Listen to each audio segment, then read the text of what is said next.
बिस्मिल्लाहिर्रहमानिर्रहीम। अस्सलाम वालेकुम। हाय व्यूअर्स। तो आज के वीडियो लेक्चर के अंदर जो टॉपिक आज हम कवर करेंगे वो है जी continue statement. Continue statement in C language. Continue statement को हम सी लैंग्वेज के अंदर कैसे यूज़ करते हैं, कॉन्टिन्यू स्टेटमेंट होती क्या है, ये किस तरह परफॉर्म करेगी, तो इसको देखते हैं जी। The continue statement is used in the body of the loop. पहली बात तो यह है कि कॉन्टिन्यू स्टेटमेंट को हमेशा आप किसी भी लूप की बॉडी के अंदर लिखेंगे। It is use to move the control to the start of the loop.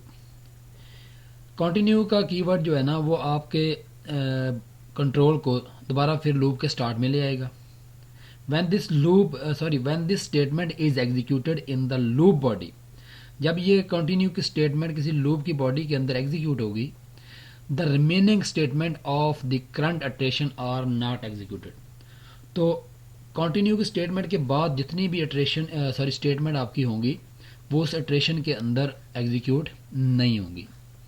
The control directly move to the next iteration, यानी कि आप फर्स्ट इटरेशन के अंदर हैं या फर्स्ट यानी कि इटरेशन के अंदर आप लूप को एग्जीक्यूट करवा रहे हैं और आपने एक स्टेटमेंट एग्जीक्यूट की, उस स्टेटमेंट के बाद आपको कॉन्टिन्यू का कीवर्ड आ गया है, तो कॉन्टिन्यू आपको क्या करेगी, लूप के स्टार्ट में ले आएगी। मीन के कॉन्टिन्यू के बाद में जो भी आपने स्टेटमेंट लिखी होगी वो एग्जीक्यूट नहीं होगी। The control directly move to the next iteration, इसके बाद क्या होगा, आपकी नई इटरेशन जो है ना वो स्टार्ट हो जाएगी। इसका थोड़ा सिंटैक्स देखते हैं।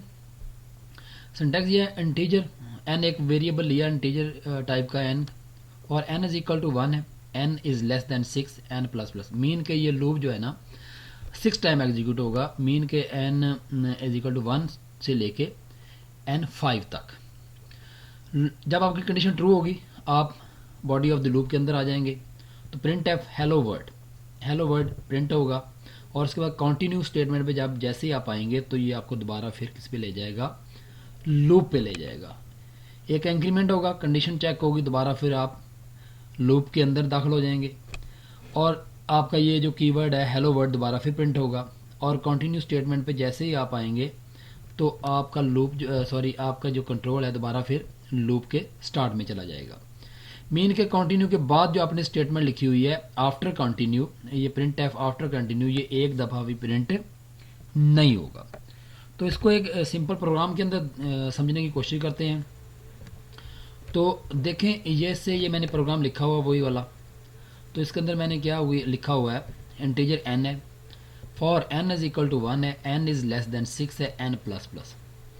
Print f hello world slash n, उसके बाद मैंने लिख दिया कंटिन्यू। पहले मैं इस कंटिन्यू को समझने के कंटिन्यू के बगैर इस प्रोग्राम को रन करने की कोशिश करता हूँ, तो इसकी आउटपुट देखता हूँ कि आउटपुट क्या आती है। तो इसको रन करते हैं। तो देखें इसकी जो आउटपुट मुझे मिल रही है वो आ रही है hello word 1, hello word 2, hello word 3, hello word 4, hello word 5। अगर मैं इस प्रोग्राम के वापस जाता हूँ तो ये देखें प्रिंट एफ हेलो वर्ड और उसके बाद प्रिंट एफ एन की वैल्यू को शो कर देगा। मीन के हेलो वर्ड लिखा हुआ आएगा, नेक्स्ट लाइन के पे आपको एन की वैल्यू जो है ना वो शो हो जाएगी। जब एन की वैल्यू 1 होगी तो 1 शो हो जाएगा, फिर हेलो वर्ड एन की वैल्यू उसके बाद 2 शो हो जाएगी। अब इन दोनों स्टेटमेंट के दरमियान मैं कॉन्टिन्यू का जो कीवर्ड है ना उसको यूज़ कर लेता हूँ। सेव करते हैं, उसके बाद दोबारा फिर इसको रन करते हैं। तो ये देखें मेरी आउटपुट अब बदल गई है। मीन के पहले हेलो वर्ड के बाद 1 आ रहा था, हेलो वर्ड 2 के बाद 2 आ रहा था, हेलो वर्ड के बाद 3 आ रहा था, हेलो वर्ड के बाद 4 आ रहा था, हेलो वर्ड के बाद 5 आ रहा था। तो अब मेरा जो है ना ये जो 1 2 3 जो है ना 5 तक जो है ना वैल्यू अब शो नहीं हो रही। मीन के जैसे ही आपका कंट्रोल यानी कि एन इज इक्वल टू 1 है, 1 इज लेस देन 6 है, कंडीशन ट्रू है, तो नीचे आएंगे तो print f hello word print होगा और नेक्स्ट लाइन पे आप मूव कर जाएंगे। जैसे आपका कंट्रोल कंटिन्यू पे आएगा, कंटिन्यू आपको दोबारा के यहाँ पे ले जाएगा, इंक्रीमेंट पे ले जाएगा, बल्कि ये वाली स्टेटमेंट आपकी एग्जीक्यूट नहीं होगी। अब कंटिन्यू स्टेटमेंट के कई तरह के प्रोग्राम आप बना सकते हैं। जैसे कोई सिनेरियो इस तरह का है कि आपको कोई आपका प्रोग्राम ऐसे आ जाता है कि आपने कुछ नंबर जो है ना वो एंटर करने हैं, आप नंबर एंटर कर रहे हैं, 5 नंबर आपने एंटर करने हैं। सिनेरियो किस तरह के वो प्रोग्राम कहता है, या प्रोग्राम किस तरह का है कि आपने नेगेटिव नंबर एंटर नहीं करना। अगर आप नेगेटिव नंबर एंटर करते हैं तो आप जो है ना वो आपका नंबर जो है ना वो शो नहीं होगा, बल्कि आप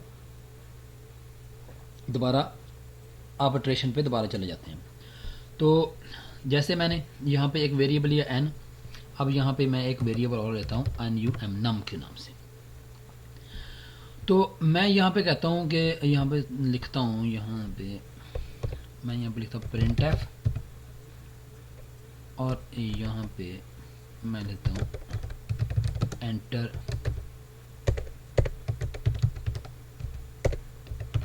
पॉजिटिव नंबर, कोई पॉजिटिव नंबर में जो है ना वो एंटर करें। स्कैन एफ और उसके बाद परसेंटेज डी कॉमा डाल के यहाँ पे एंड परसेंट साइन NUM नाम लिख देता हूँ। अब देखें ये अगर मैं इसको ऐसे ही छोड़ देता हूँ तो ये 5 नंबर आपसे जो है ना वो इनपुट के तौर पे ले लेगा। अब मैं यहाँ पे कहता हूँ इफ़ आपका जो नंबर है ना वो क्या है जी, अगर आपका नाम जो है वो लेस देन है किसके, ज़ीरो के। लेस देन ज़ीरो मतलब वो नेगेटिव नंबर है, तो हम चाहते हैं कि वो नंबर शो नहीं होना चाहिए, तो हम क्या करते हैं उसको कंटिन्यू में डाल देते हैं। ठीक है, तो एल्स अगर वो अगर वो लेस देन ज़ीरो नहीं है तो हम उस नंबर को जो है ना वो क्या करते हैं प्रिंट एफ शो करवा देते हैं, और यहाँ पे लिख देते हैं यू एंटर्ड, जो वैल्यू होगी उसको हम यहाँ पे NUM शो करा देंगे। सेव करते हैं इसको, दोबारा रन करते हैं। अब देखो एंटर पॉजिटिव नंबर, मैं यहाँ पे 6 देता हूँ। जब मैंने 6 दिया तो वो लिख दिया यू एंटर्ड उसकी वैल्यू को यहाँ पे परसेंटेज डी डाल देंगे, परसेंटेज डी डाल देंगे ताकि वो वैल्यू आपको यहाँ पे शो हो जाए। और मैं चाहता हूँ कि ये नेक्स्ट लाइन पे शो हो, तो यहाँ पे /n को यूज़ करेंगे। कंट्रोल एस करके दोबारा इसको रन करते हैं। ये देखिए मैं 6 देता हूँ तो वो ये लिखा हुआ आ गया यू एंटर्ड 6, बल्कि यहाँ पे भी मैं इसको अगर परसेंटेज डी के बाद /n यूज़ कर लूँगा तो अगली वाली आउटपुट जो है ना वो नेक्स्ट लाइन पे आ जाएगी। देखें 6 you enter 6 enter positive number. अब मैं यहाँ पे -5 दे देता हूँ, तो वो देखें उस नंबर को उसने शो नहीं किया, बल्कि दोबारा फिर लूप के स्टार्ट में चला गया, और देखें उसने लिख दिया एंटर पॉजिटिव नंबर। इसको थोड़ा सा देखते हैं, मिनिमाइज़ करते हैं यहाँ पे। अब देखें जैसे आपने 6 दिया, यहाँ पे आपने 6 नंबर पहली दफ़ा 6 दिया तो उसने किया का, यानी कि 6 is less than zero, condition क्या होगी, फॉल्स होगी। अगर कंडीशन फॉल्स हो जाएगी आपकी, तो आप बजाय इसके कि कंटिन्यू पे मूव कराने के आप किस में चल जाएंगे, एल्स में चल जाएंगे, और एल्स में क्या हो जाएगा यू एंटर वो नंबर शो हो जाएगा, और उसके बाद आपकी स्टेटमेंट कंप्लीट होगी। आप लूप के स्टार्ट में आ जाएंगे, n++ हो जाएगा, और यहाँ पे आ जाएगी 2 इज़ लेस देन 6। दोबारा आपने नंबर दिया, यहाँ पे मैंने नंबर दे दिया -5, फिर कंडीशन चेक होगी -5 इज़ लेस देन 0, तो कंडीशन क्या हो जाएगी आपकी ट्रू हो जाएगी। अगर कंडीशन ट्रू होगी तो आप किस पे मूव कर जाएंगे, कंटिन्यू पे मूव कर जाएंगे।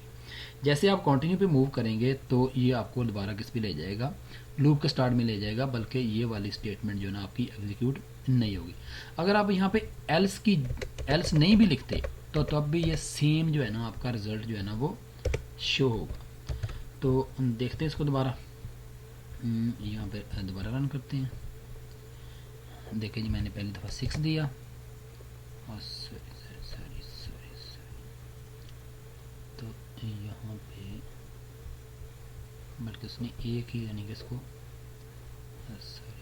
सॉरी यहाँ पे मुझे नाम लिखना है, तो यहाँ पे दोबारा फिर मैं करता हूँ इसको 6 दिया, ये देखिए and you enter 6 enter positive number, फिर मैं उसको -5 दूंगा तो इसको शो नहीं कराएगा, फिर मैं नंबर 8 देता हूँ इसको शो करा देगा, फिर मैं नंबर 9 देता हूँ तो तब इसको शो करा देगा। मीन कि आप जैसे जैसे उसको पॉजिटिव नंबर देंगे तो वो उनको शो करा देगा, जैसे आप उसको नेगेटिव नंबर देंगे तो वो कंडीशन ट्रू हो जाएगी, तो आप कंटिन्यूस पे मूव कर जाएंगे, और कंटिन्यू आपको कहाँ पे ले जाएगा, उसके स्टार्ट में ले जाएगा। उम्मीद है कि आपको इस लेक्चर की समझ आ गई होगी।